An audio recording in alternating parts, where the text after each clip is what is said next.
মনটা ভরে না। আমার আব্বার সামর্থ্য যা কুলাইছে তোরটুকি দিছে। না না বৌমা, তুমি সামান্য একটা সাতার ফ্রিজের লাইগা আমার অপমান করলা। আমি এই ফ্রিজ শুয়েও ধরতাম না। সুমি মার কাছে মাপ চাও। আমি কেন মাপ চাইবো? আমি তো কোনো অপরাধ করি নাই। মাপ চাইতে কিছু মাপ চাও। না থাক থাক থাক থাক, মাপ চাওয়া লাগবো না।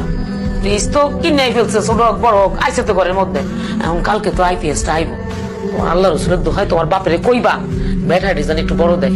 যদি ব্যাটারি ছোট হয় ঠান্ডা বাতাস পাওয়া যেত না, ফ্যান চলবো একটা, তো তোমরা দুজনে মিললা ঠান্ডা বাতাস খাইবা আর আমি গরমে স্টোক করে মরে যাবো।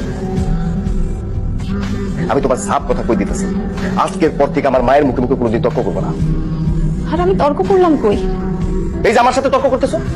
আরে মামা,